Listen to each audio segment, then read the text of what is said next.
बिस्मिल्लाहिर्रहमानिर्रहीम, अस्सलाम वालेकुम। आप इजी वीज़ा यूट्यूब चैनल देख रहे हैं। आज की वीडियो बहुत अहम है। आपने इसको अपने लिए एक मशरे राह बनाना है और जो लोग इस पर काम करेंगे यकीनन उन लोगों को अभी से लेकर के आगे तक के रास्ते न्यूजीलैंड के हवाले से बड़े ज़बरदस्त बनने वाले हैं। न्यूजीलैंड ने 30 सितंबर को हमारे लिए जो अनाउंसमेंट की है वो बहुत बड़ी है और वो अनाउंसमेंट ये है कि उसने 2 नए पाथवे दे दिए हैं। उन पाथवेज़ को पाना कैसे है, कौन कौन सा पाथवे पे जाएगा और उस पाथवे तक जाने के लिए कौन से रास्ते आज आपके पास अवेलेबल हैं, ये इसी वीडियो में ख़र्चे समेत पाथवे को पाथवे से जोड़ने तक, पाकिस्तान से लेकर न्यूजीलैंड तक तमाम चीज़ें इस एक वीडियो में आपको मिलने वाली हैं। तरतीब से अगर देखेंगे तो आपको बात समझ में आ जाएगी और उसी के बाद आप उस पर अमल कर पाएंगे। जल्दबाजी मत कीजिएगा, छोटी सी वीडियो है, गौर से देखिएगा। और वो ये है कि सबसे पहले आप जान जाइए कि 2 रास्ते हैं कौन से जिसको हमने पाना है अपने रास्तों से। पहला रास्ता है skilled work pathway and skilled migrant category SMC resident visa. ये 2 वीज़ाज़ हैं। आप कहते हैं कि अगर मैं इसकी मालूमात देना चाहूँ तो मैं कहाँ से लूँगा? तो अगर लिंक नीचे आ जाए कमेंट में तो देख लीजिएगा, ना भी आए तो आपने लिखना है गूगल के अंदर immigration.gov, कम से कम तस्वीर में कहूँगा डाल दें इसको आपके स्क्रीन के ऊपर, immigration.gov.nz। आपके सामने ये तमाम डिटेल न्यूजीलैंड इमिग्रेशन की आ जाएगी। आप स्क्रीन पर कुछ ना कुछ देख रहे होंगे और लिखा हुआ आएगा कि changes to the skilled migrant category resident visa announced. ठीक है, पब्लिश कब किया गया?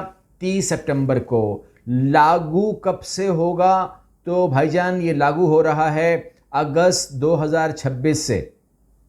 तो आप कहेंगे कि ये तो अभी शुरू नहीं हुआ, तो भाई इस वक्त तो हम भी इस पाथवे को हासिल करने की पोजीशन में नहीं हैं, ठीक है ना, क्योंकि उसके अंदर ऐसी चीज़ें हैं जो हम डायरेक्ट नहीं पा सकते। उसको पाने के लिए और रास्ते मौजूद हैं, फिर हम उसको इंटरकनेक्ट करके उन रास्तों से लेकर के हम आएंगे इन रास्तों पर जो आपके सामने दिए जा रहे हैं, जो लागू होंगे अगस्त। अब आप अंदाज़ा लगाइएगा, आपने बात समझनी है कि अगर मैं ये वीडियो आपको दे रहा हूँ नवंबर 2025 में और बात कर रहा हूँ अगस्त 2026 की, तो मुझे अगर आप पागल करार दे भी दें तो मुझे बताइए, मैं तो पागल हूँ, ये बताइए क्या न्यूजीलैंड इमिग्रेशन वाले भी पागल हो गए हैं कि जो आपको आज अनाउंसमेंट कर रहे हैं 30 सितंबर को कि भाई साहब तैयारी कर लीजिए? वो तैयारी करने की बात कर रहे हैं, ये तैयारी मांग रहा है। ठीक है, इसको आप ऐसे नहीं पा सकते कि ये अनाउंसमेंट होगी तो जाऊंगा, ऐसा नहीं है, ठीक है ना, डायरेक्ट नहीं है। इसके अंदर आपने आना है। सबसे पहले इसको हासिल करने के लिए आपने समझना है कि स्किल्ड वर्क एक्सपीरियंस पाथवे के अंदर आपका जो लेवल है, अगर 1 से 3 में आता है तो फिर आप स्किल्ड वर्क एक्सपीरियंस में आ जाएंगे। ये लेवल जो है ये NZSCO की जो वेबसाइट है उसके अंदर लिस्ट है, वो अवेलेबल है। मैं 5-6 दफ़ा आपको गिनवा चुका हूँ। रिक्वायर्ड वर्क एक्सपीरियंस जो है वो relevant 5 years of relevant work experience including at least 2 years of work in New Zealand. अब मामला यहाँ पे क्या आ गया है कि आप वहाँ पर इस पाथवे को जब पाएंगे तब उस वक्त आपके पास 2 साल का एक्सपीरियंस होना चाहिए न्यूजीलैंड का।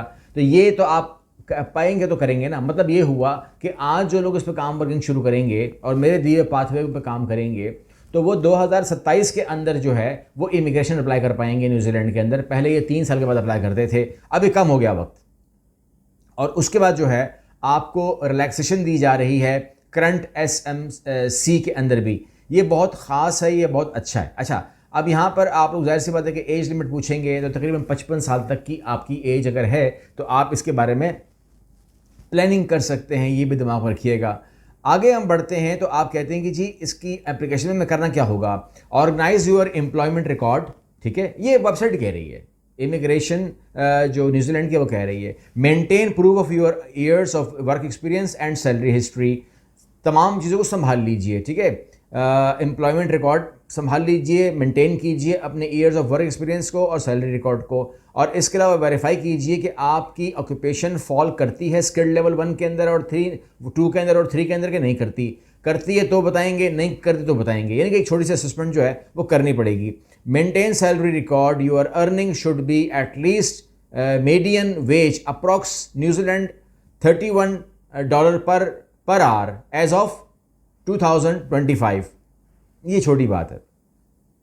अच्छा, आगे कहते हैं कि प्रिपेयर फॉर अगस्त। देखिए मैंने कहा ना, मैं तो कह रहा हूं छोड़ दीजिए, वो क्या कह रहा है, prepare for August 2026 those already in New Zealand on work visas can get special benefits. बात यह है कि अगर वो लोग जिन्होंने हमने ग्रीन लिस्ट से काम किया, जिन लोगों ने किसी भी तरीके से काम किया, वो न्यूजीलैंड चले गए, क्योंकि हम इसको तकरीबन 1-1.5 साल से प्रमोट कर ही रहे हैं, तो लोग इसको अवेल कर भी रहे हैं। न्यूजीलैंड को हमने प्रमोट किया है, कभी हम नहीं करते थे, अब कर रहे हैं, तो लोग अवेल कर रहे हैं, इसको लोग जा रहे हैं।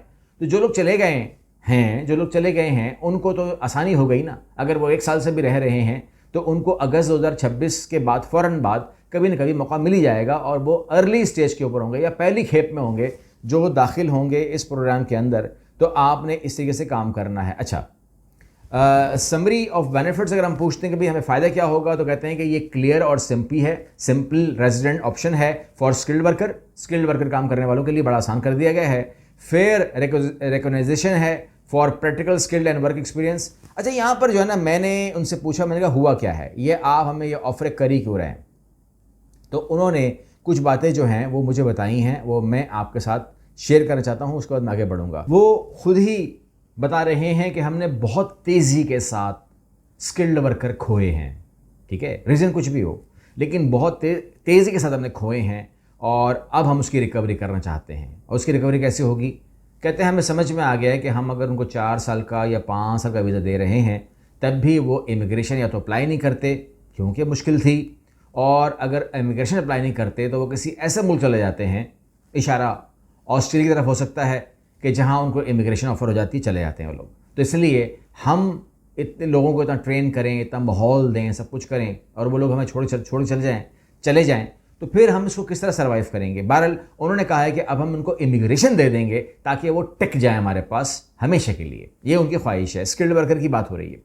अब आप कहते हैं कि जी खर्चे के बारे में बताइए कि इस एप्लीकेशन पर कितना खर्चा आता है। तो जो लोग इसमें फॉल कर जाएंगे उनकी इमिग्रेशन एप्लीकेशन फ़ीस जो होगी वो न्यूजीलैंड डॉलर में 4000 होगी, जो कि ज़्यादा नहीं है इमिग्रेशन के हवाले से।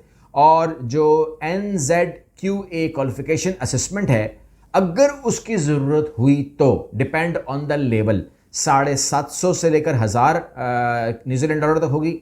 और इसके अलावा मेडिकल सर्टिफिकेट बनाना पड़ेगा, पुलिस सर्टिफिकेट बनाना पड़ेगा, तकरीबन 300 न्यूजीलैंड डॉलर खर्चा आएगा। और अदर डॉक्यूमेंट ट्रांसलेशन वगैरह पे $200 न्यूजीलैंड डॉलर का खर्चा आएगा, जो कि बहुत ही मुनासिब है। कहते हैं कि जी आपने प्रिपेयर डॉक्यूमेंट करने, कंफर्म करना है कि आप लेवल में एंटर हो रहे हैं, तो उसके बाद आपने उसे सबमिट करवाना है। Submit your resident application under the new pathway. ठीक है, लाइकली प्रोसेसिंग टाइम जो है उसका वो बता रहे हैं कि 9 महीने से लेकर साल तक भी हो सकता है, डिपेंड ऑन वॉल्यूम।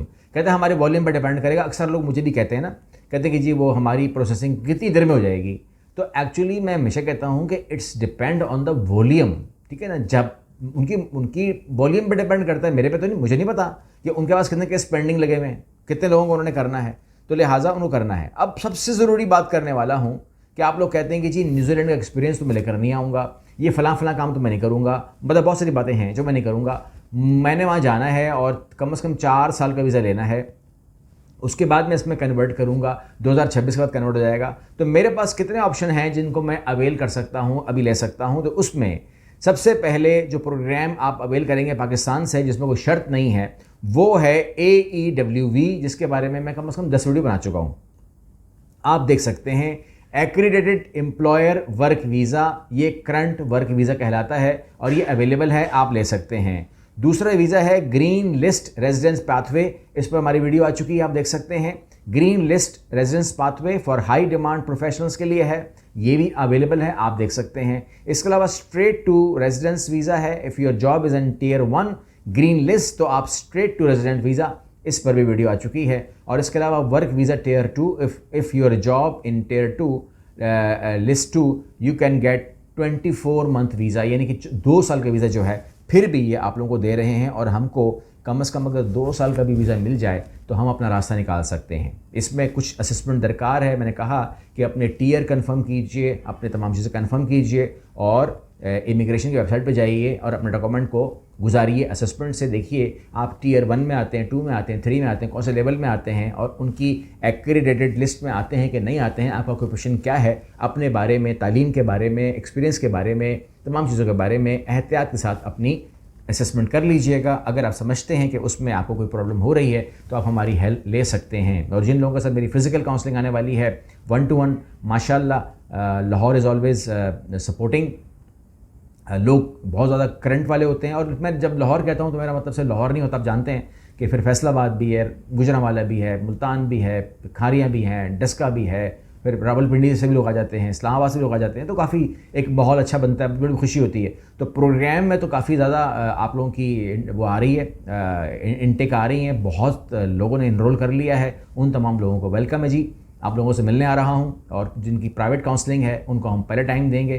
पहले सेशंस जो हैं, पहले जो टाइम है वो प्राइवेट काउंसलिंग्स का है और वो जो हमारा सेशन होगा वो हमारा ऑफ कोर्स एक लेट टाइमिंग में होगा, मतलब ऑफिस के बाद ही टाइमिंग रखी है हमने, ताकि तमाम लोग कंफर्टेबली जो है वो आएँ और प्रोग्राम के फ़ौरन बाद जो है फिर वो डिनर ले सकें, इसलिए उसको प्रोग्राम को इस तरतीब से रखा गया है। तकरीबन कोशिश करूँगा कि तकरीबन 7 बजे के आसपास उसको शुरू करें और फिर एक टाइम बैक है उसको ख़त्म करें जब भी उसकी टाइमिंग होगी, डिपेंड करता है। माशाल्लाह वॉल्यूम तो बड़ा है लेकिन देखेंगे कि कितने लोग उसमें हाज़िरी लगा सकते हैं। तो जितने लोग भी हाज़िरी लगाएंगे उनके साथ बराह रास्त प्रोग्राम के ऊपर भी बात होगी और लाहे अमल पर भी बात होगी और जो क्वेश्चंस आपके होंगे वो तमाम लोगों से गुजारिश करूँगा कि सबके सामने सवाल कीजिएगा। ये बाद में अकेले साइड पर मत कीजिएगा, मुझको सबके सामने खुल के सवाल कीजिएगा। मैं भी आपका हूँ, जितने बैठे हुए लोग होंगे ना वो सब भी आपके अपने दोस्त होंगे, वो आप ही की तरह के केस में आए हुए हैं। हो सकता है कि आपके सवाल से उसे रास्ता मिल जाए। तो हर एक बंदे की हेल्प अगर करनी है तो सवाल सबके सामने करना है, जवाब सबके सामने दूंगा ताकि सब चीज़ें ओपन हो जाएं। अगली वीडियो मिलते हैं, अपना बहुत सारा ख्याल रखिएगा। अल्लाह हाफ़िज़।